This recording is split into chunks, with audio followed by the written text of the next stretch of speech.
Hey, ¿qué pasa, gente? Soy Mikaelis, ¿cómo estáis? Bienvenidos una vez más a mi canal y a un nuevo vídeo de historia. No sé si os habréis enterado ya, y si no lo habéis hecho me parece raro, pero la reina de Inglaterra, Isabel II del Reino Unido, ha muerto. Después de un montonazo de tiempo, ha fallecido y ha sido sucedida por su primogénito, el príncipe Carlos, ahora conocido como Carlos III del Reino Unido. Y es algo que nos veíamos venir en teoría, pero que parecía que iba a tardar un montón en suceder, porque Isabel tenía una fama de inmortal que no podía con ella, y además Carlos tiene una reputación que hace que la gente se pregunte si será un buen rey o un monarca eficiente. La cuestión es que Carlos, para no decepcionar a la gente que tiene tantas expectativas puestas sobre él, ha tomado una decisión que ha resultado curiosa para algunos, y es que hace pocas semanas decidió autorizar la investigación genética que tiene como objetivo identificar si ciertos cadáveres son o no son los príncipes de la Torre. ¿Y quiénes son estos, os preguntáis? Bueno, los príncipes de la Torre fueron dos antepasados, aunque no directos, del rey, que murieron hace un montonazo de tiempo y a los cuales se le atribuyen 4 cadáveres. Sí, habéis escuchado bien. 2 de estos cadáveres se encontraron en el castillo de Windsor y los otros 2 en la Torre de Londres. De ahí que se les llame los príncipes de la Torre. Pero voy a explicar un poco mejor eso en unos instantes. Curiosamente, los cadáveres en la torre se encontraron en el siglo XVII, durante el reinado de Carlos II, o sea que hay un paralelismo de Carlos, cadáveres de esos niños. Y bueno, en el siglo XX hubo 2 intentos de investigar si por el ADN esos niños podían ser o no ser los famosos príncipes de la torre. Se teoriza que podrían serlo, o por lo menos alguno de esos 4 cadáveres corresponde a uno de esos niños, porque se han encontrado evidencias en una anomalía en la dentadura que parece ser que era muy típica de la familia a la que pertenecían. Así que existe la posibilidad. La cuestión es que el tema de hacer pruebas de ADN e investigaciones genéticas con miembros antiguos de la realeza siempre es complicado. Por ejemplo, en 2012 se descubrió el cadáver de otro antepasado, tampoco directo, de Carlos, Ricardo III, y en 2014 se descubrió por pruebas de ADN que si bien el cadáver era efectivamente suyo, una falta de coincidencias en el ADN indicaba que alguien en la familia real, fuese por la línea de Ricardo, por la línea de quienes aportaron el ADN, había cometido una infidelidad y por tanto el antepasado varón de alguien no era realmente su antepasado varón, ya que la mujer había sido infiel o había habido ahí un padre que no era el padre genético del bebé. ¿Esto qué quiere decir? Que si bien se puede hacer una investigación, la posibilidad de que se descubra que, genéticamente hablando, los actuales monarcas de Inglaterra no son tan legítimos como podrían ser, es complicado. Que bueno, dudo mucho que quitasen la institución así de repente por eso, pero sigue siendo algo delicado y por lo cual la reina Isabel II decidió no continuar con esas investigaciones. Sin embargo, Carlos ha decidido que sí, que quiere saber qué le pasó a esos niños, así que está tirando para adelante. Y como es una investigación que no va a mostrar nada de la noche a la mañana, he decidido que mientras tanto yo puedo explicaros exactamente quiénes son estos príncipes de la torre y qué les pasó. Así que, sin más dilación, vamos a hablar de ellos. Viajamos al siglo XV. El rey Eduardo IV de Inglaterra pertenece a la familia Plantagenet, específicamente a la rama de York, que es famosa por haberse enfrentado a la rama Lancaster de la familia, en la famosa Guerra de las Dos Rosas. Eduardo IV estaba casado con Isabel Woodville, una noble, aunque de baja alcurnia en comparación con su esposo, que le dio varios hijos. De ellos vamos a destacar solo 3 para mantener estas cosas simples. La primera es Isabel, la hija mayor, muy importante porque acabó siendo la reina de Enrique. El siguiente es Eduardo, el tocayo de su padre y que le sucedería como Eduardo V. Y el último es Ricardo, otro hijo más pequeño, y tanto él como Eduardo son los protagonistas de esta historia. Eduardo y Ricardo habían sido criados y educados por la familia de su madre, por los Woodville. Esto tenía como objetivo a prepararlos para que se convirtiesen en señores importantes y, en el caso de Eduardo, en un futuro monarca eficiente. Además, Ricardo había incluso contraído matrimonio, siendo un niño, con otra niña llamada Anne de Mowbray. Esto tenía como objetivo reclamar las riquezas de las cuales ella era heredera y, por tanto, hacer que Ricardo en el futuro, si bien no sería rey, se convertiría en un noble y ricachón importante. La cuestión: Eduardo IV se muere y los niños, por tanto, son llamados a la capital, porque ahora Eduardo V es el rey. Lo que debería haber sido una transición relativamente sencilla, salvo por el hecho de que el rey era un niño y por tanto habría necesitado regentes, se complicó cuando el tío paterno de los niños, Ricardo, decidió tomarlos bajo su ala, por así decirlo, porque no se fiaba de la familia de la reina, no se fiaba de los Woodville. Sin embargo, la cosa se complicó todavía más porque Ricardo acudió al Parlamento y les dijo una cosa muy interesante, y era que sus sobrinos no eran los hijos legítimos de Eduardo IV. Con esto no quería decir que Isabel Woodville hubiese sido infiel a su esposo, sino que el matrimonio de ambos no era válido. Según Ricardo, Eduardo IV había estado involucrado con una noble llamada Eleanor Talbot, y con la cual había establecido una especie de promesa nupcial vinculante que hacía que, si bien no estaban exactamente casados, no pudiese contraer otro matrimonio con libertad. Esto hacía que cuando se casó con Isabel Woodville no fuese válido técnicamente y todos los niños nacidos de esa unión eran ilegítimos.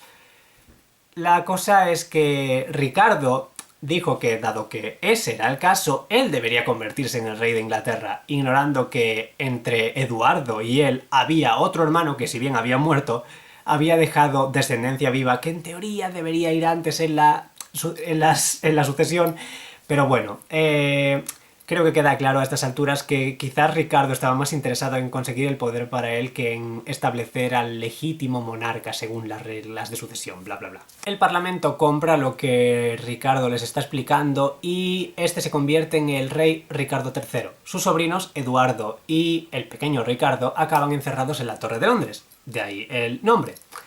Y bueno, ahora podría hablaros de todas las complicaciones del reinado de Ricardo, de su esposa, la reina Anna Neville, del hijo que perdieron, un montón de cosas, pero vamos a mantenerlo simple. En algún punto Ricardo se enfrenta a Enrique Tudor, al que se convertiría en Enrique VII cuando su enfrentamiento con Ricardo III resultó exitoso, y Enrique se casó con la hermana mayor de los príncipes de la Torre, Isabel de York, lo que le daba una legitimidad extra en su reclamo al trono.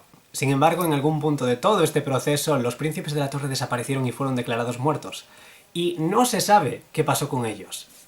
Hay, por supuesto, teorías, y durante mucho tiempo se declaró a Ricardo III el culpable, o bien directamente o bien a través de algún intermediario, de acabar con la vida de los príncipes. Y de hecho, cuando se descubrieron los cadáveres de la Torre, Carlos II básicamente utilizó a los príncipes como una especie de símbolo, explicando cómo los pobres príncipes habían muerto por culpa del malvado Ricardo III y cómo los usurpadores acababan recibiendo un castigo porque Carlos II había tenido en su familia cercana también el problema de una muerte dramática de un monarca, que puedo explicar en otro momento, pero la cuestión es que entre esto, los trabajos de Shakespeare y una serie de elementos de cultura popular, Ricardo acabó teniendo esta imagen de asesino de sobrinos y de ser malvado y ambicioso. Pero la cosa es que Ricardo no es el único sospechoso de la muerte / desaparición de estos niños. Y digo / desaparición porque durante el reinado de Enrique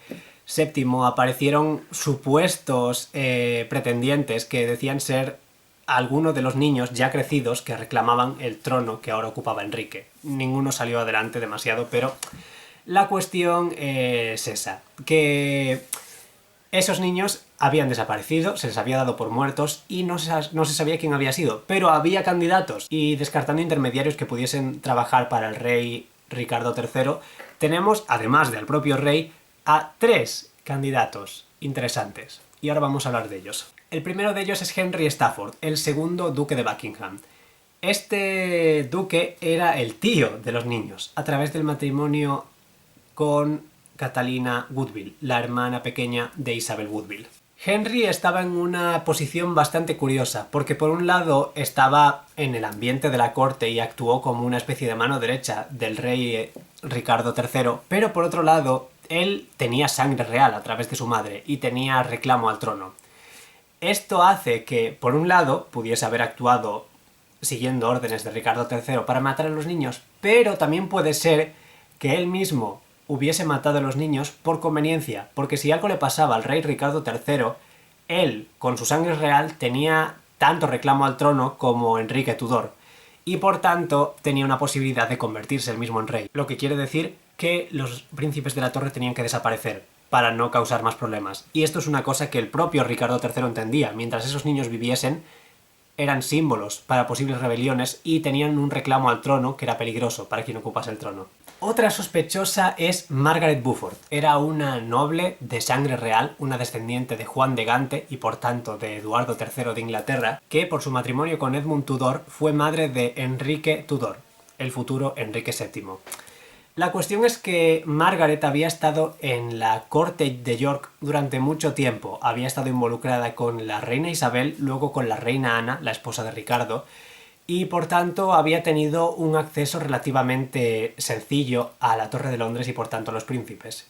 Hay quien teoriza que ella, que tenía la ambición de convertirse en la madre del rey cuando su hijo Enrique subiese al trono, podría haber conspirado para que los príncipes de la torre fuesen asesinados, de modo que su hijo estaría sin rivales fuertes que pudiesen quitarle el trono. Que bueno, esto no evitó que luego apareciesen rivales, efectivamente, para intentar quitarle el trono, pero los hijos de Eduardo IV e Isabel Woodville eran una amenaza importante que debía desaparecer.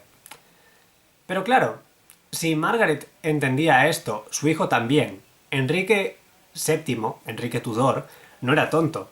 Sabía que incluso si él estaba casado con Isabel de York y esto le daba una legitimidad extra, los hermanos de Isabel, o sea, sus cuñados, eran pretendientes al trono también, eran amenazas que debían desaparecer. Y entonces eso le convierte en nuestro tercer y último candidato a sospechoso. Básicamente, Enrique podría haber conspirado en algún punto para hacer desaparecer a esos niños y que no tuviese rivales al trono. De hecho, se teoriza que después de que Enrique derrotase a Ricardo, llegó a Londres, llegó a la capital y se encontró a los niños todavía vivos en la torre y que se encargó de hacerlos desaparecer y luego declaró: «Oh, los pobres niños han sido encontrados muertos, qué cruel, Ricardo III». Y básicamente habría echado la culpa a Ricardo III de algo de lo que él habría sido responsable. En general, cualquiera de estos tres candidatos podría haber echado la culpa a Ricardo III por sus propias conspiraciones por ambición. ¿Qué pasó con los príncipes de la torre? Bueno, no lo sabemos con seguridad. Existen, por supuesto, estas teorías y está claro que han muerto porque han pasado siglos. Pero fueron un rey y un príncipe que en otras circunstancias podrían haber salido adelante, podrían haber tenido éxito, haber formado familias que, claro, como Ricardo se casó siendo un niño, no tuvo la oportunidad y su propia esposa niña murió bastante rápido, pero Eduardo V podría haber cambiado completamente la historia del mundo y de hecho hice un vídeo al respecto que dejo por aquí arriba. Pero no fue el caso. Murieron de forma misteriosa, de forma discreta, y la dinastía Tudor empezó. Y a partir de esa dinastía vamos descendiendo hasta llegar a la dinastía Windsor, en la cual Carlos III, ahora después de tanto tiempo, ha decidido que quiere desvelar un misterio del pasado y descubrir si alguno de los 4 cadáveres que tienen a su disposición pertenece realmente a Eduardo Plantagenet o a Ricardo Plantagenet. Mientras estoy grabando esto todavía no sabemos nada al respecto, pero supongo que se sabrá a su debido tiempo. Así que mientras tanto espero que este vídeo os haya parecido interesante y si es así podéis darle a like, podéis suscribiros si no lo estáis y todo ese rollo. Y comentad vuestras teorías al respecto. Esto es bastante melodramático, bastante Juego de Tronos. Y bueno, hasta aquí el vídeo, espero que os haya gustado y nos vemos en el próximo. ¡Chao!